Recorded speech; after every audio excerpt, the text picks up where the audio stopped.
The other way to think about permaculture is as a way to change the world, because of course a lot of people are motivated around permaculture as a positive, we can change the world in a positive way, rather than just endlessly trying to stop the world we don't want. Permaculture has always been about how do we create the world we do want.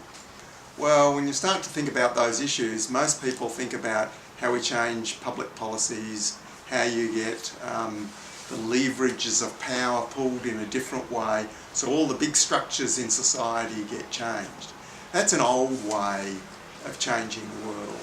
The sort of new way that's now sort of well proven, but still a lot of the politicos, the people who think about how do we change the world, haven't caught on that actually by changing yourself and what you do yourself, that is actually not just a little stepping stone to contributing to a larger change, it's actually arguably the most powerful thing you can do.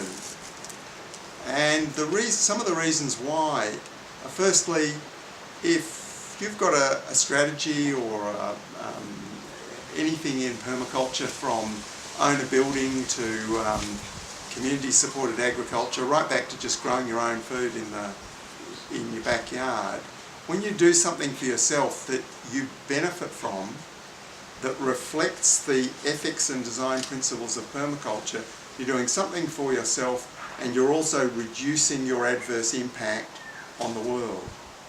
But by doing something that you benefit from, that is potentially attractive to other people to say, oh, I'll do that too.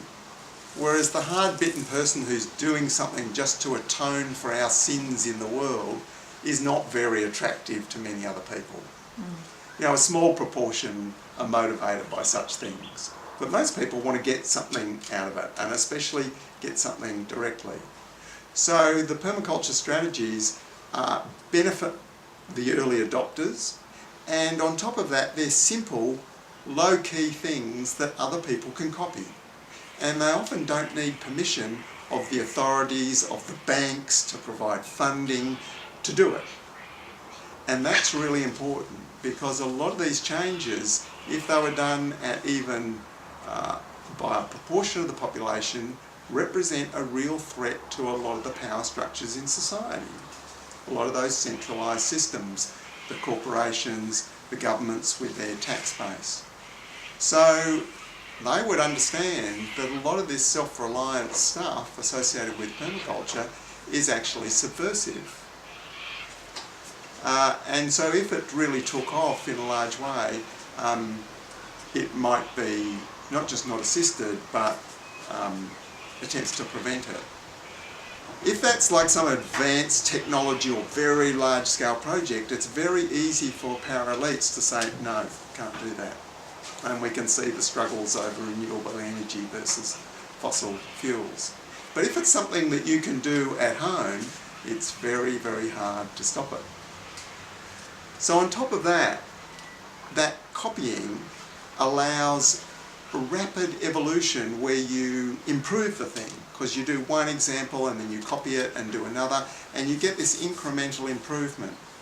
If we did big projects that are all driven by sustainability concepts but represent massive reallocation of society's resources, it always will end up as a mess.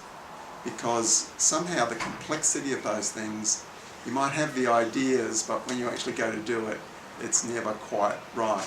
So the small scale replication, rather than big giant projects, is a good learning process. And it also allows people to adapt the solutions to different situations. And that's very, very important, because every situation is slightly different. And then when you get more people doing it, that gives you, if you like, the lobbying power of, well, there's all of us over here doing this. We've got a bit of a power base through autonomy, not a power base through shouting louder to get the authorities to change policies, because that's really a powerless way to go about things. And we can see in the last 30 years how mass movements to get structures to change direction, whether it's due to engaging in foreign wars or whether it's to do with climate change, have actually been harder and harder to get those changes and requiring more and more mass movement resources.